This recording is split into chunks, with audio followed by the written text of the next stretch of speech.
Hello everyone, how are you? So in this video we will start exercise 3.3. So उससे पहले हम quadrilateral के बारे में थोड़ा सा देखेंगे. सबसे पहले है ट्रेपेजियम. So ट्रेपेजियम में क्या होगा? One of the opposite pair of sides are parallel. Okay. opposite sides का एक पेयर पैरेलल होगा. Okay. उसके बाद काइट. So काइट में अपने पास क्या होगा? एक पेयर ये पैरेलल होगा और एक पेयर पैरेलल नहीं, इक्वल होगा. एक पेयर ये इक्वल होगा साइड्स का और साइड्स का एक पेयर ये इक्वल होगा. उसके बाद जो ये वाला एंगल बनेगा यहाँ पे, इधर एंगल और इधर एंगल. ओके, ये दोनों एंगल सेम होंगे. इसके बाद जो डायगोनल होंगे उनमें छोटे वाला डायगोनल जो है वो टू इक्वल पार्ट्स में डिवाइड हो जाएगा. जब हम यहाँ पे डायगोनल मीट करेंगे तो जो छोटे वाला डायगोनल होगा वो टू इक्वल पार्ट्स में डिवाइड हो जाएगा. ओके, उसके बाद है अपने पास पैरेललोग्राम. पैरेललोग्राम के अंदर opposite pair of sides are parallel and equal. So ये दोनों ही पैरेलल होंगी और इक्वल होंगी और ये भी दोनों पैरेलल और इक्वल होंगी. उसके बाद opposite pair of opposite sides are of equal measure, opposite pair of sides and opposite pair of angles. Okay, so ये दोनों तो साइड तो पैरेलल होगी, दोनों पेयर इक्वल भी होगी. उसके बाद एंगल्स, ये एंगल इस एंगल के इक्वल होगा और ये एंगल जो है ये इस एंगल के इक्वल होगा. ओके, इसके बाद एडजेसेंट एंगल्स आर सप्लीमेंट्री. जो एडजेसेंट एंगल्स होंगे, ये वाला एंगल और इसके साइड वाला कोई भी, या तो ऊपर वाला ले लेंगे या नीचे वाला ये वाला. सो एंगल्स का सम कितना होगा? 180 डिग्री होगा. ओके, उसके बाद diagonals are bisect each other. Diagonal जो होंगे पैरेललोग्राम में वो बाइसेक्ट करेंगे, एक दूसरे को इक्वल पार्ट्स में डिवाइड कर देंगे. जो इंटरसेक्शन पॉइंट होगा इधर से ये दो इक्वल पार्ट हो जाएंगे, ये दोनों लाइन इक्वल हो जाएंगी डायगोनल्स और ये दोनों पार्ट इक्वल हो जाएंगे. Now come to the exercise. First question is, given a parallelogram ABCD, complete each statement along with the definition or property used. Okay, so हमें क्या करना है? ब्लैंक को फिल करना है और प्रॉपर्टी जो भी यूज होगी उसको मेंशन करना है. So first part is AD is equal to, so AD किसके इक्वल होगा? Now AD, so AD क्या है? ये साइड है. अब पैरेललोग्राम की प्रॉपर्टी क्या थी? Opposite pair of sides are equal. So AD के इक्वल कौन होगा? BC होगा. दैट मीन्स इधर कौन हो जाएगा? BC. और प्रॉपर्टी यूज कौन सी करेंगे हम? Opposite pair of sides are equal. Opposite pair of sides are equal in parallelogram. Okay, उसके बाद सेकंड पार्ट है angle DCB is equal to, so angle DCB means ये वाला एंगल. सो ये एंगल किसके इक्वल होगा? ये एंगल इक्वल होगा एंगल DAB के. सो इधर राइट डाउन कर देंगे angle DAB because opposite angles are of equal measure in parallelogram. Okay, उसके बाद थर्ड पार्ट है OC is equal to. Now OC देखो यहाँ पे क्या है? इस डायगोनल AC का हाफ पार्ट है OC. नाउ OC किसके इक्वल होगा? अब देखो डायगोनल एक दूसरे को बाइसेक्ट करेंगे, that means OC is equal to OA. OC is equal to OA. So OC is equal to OA. और प्रॉपर्टी क्या रहेगी? Diagonals bisects each other. Diagonal bisects each other. Okay, in parallelogram. Now fourth part is measurement of angle DAB plus measurement of angle CDA. देखो angle DAB, so angle DAB कौन सा होगा? ये वाला angle plus angle C D A, so C D A angle कौन सा होगा, complete angle ये वाला होगा। इन दोनों एंगल का सम कितना होगा, सो ये दोनों के दोनों एंगल क्या है, एडजेसेंट एंगल्स हैं। अब अपने को पता है एडजेसेंट एंगल्स का सम कितना होगा, सप्लीमेंट्री, दैट मींस 180 डिग्री होगा। सो इधर कौन आ जाएगा 180 डिग्री, और ब्रैकेट में राइट डाउन कर देंगे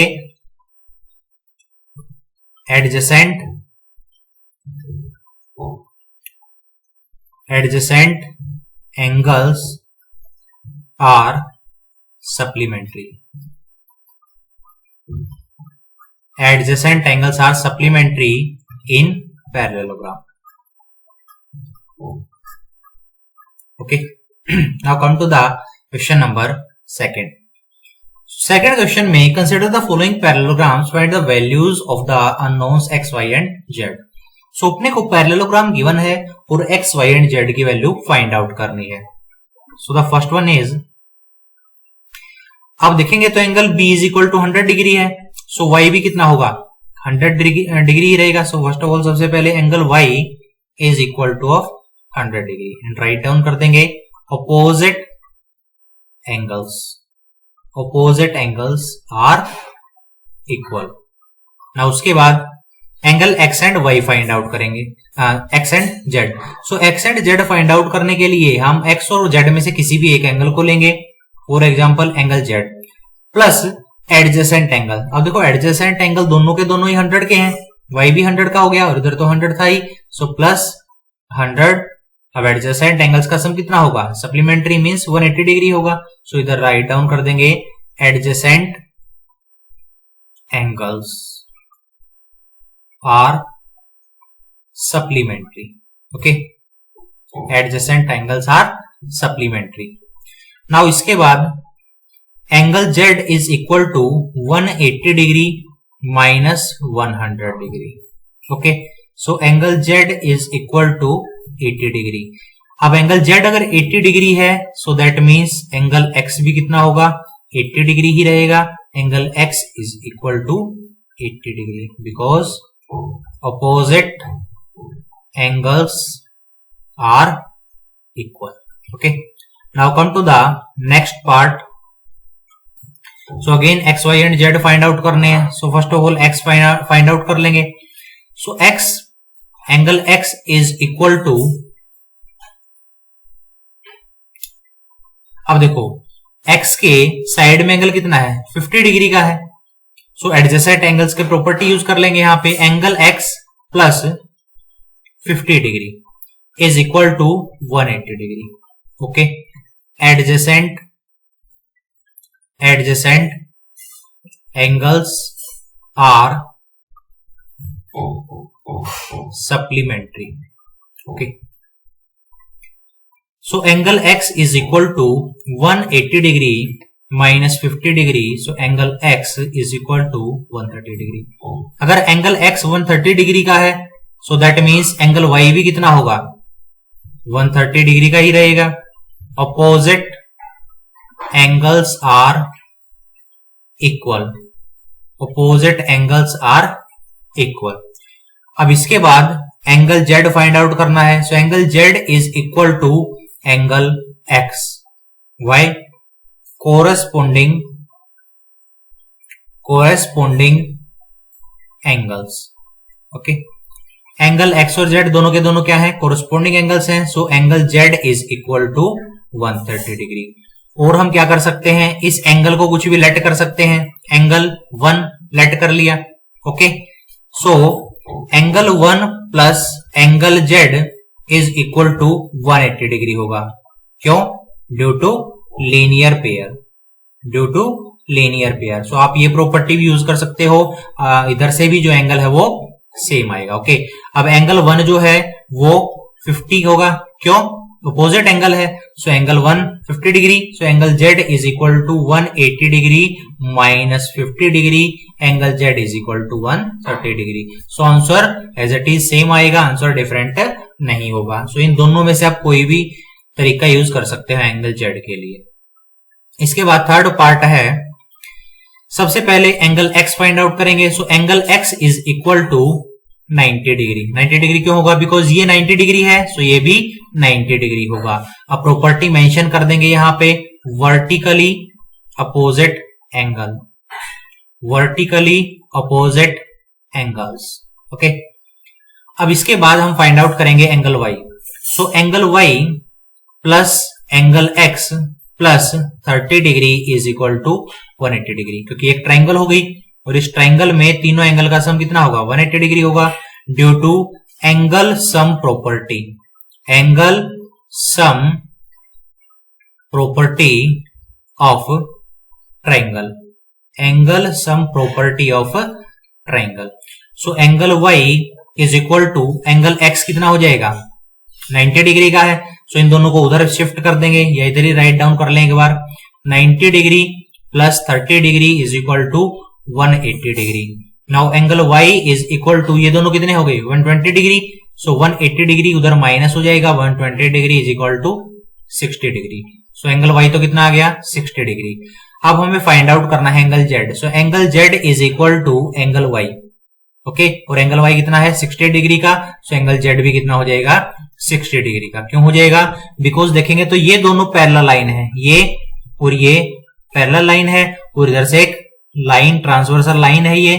सो ये दोनों एंगल, ये एंगल इस एंगल के इक्वल होगा because of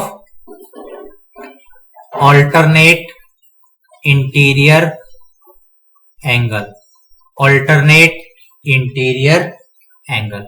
okay, now come to the next part, part number 4। Angle x plus 80 degree is equal to 180 degree because adjacent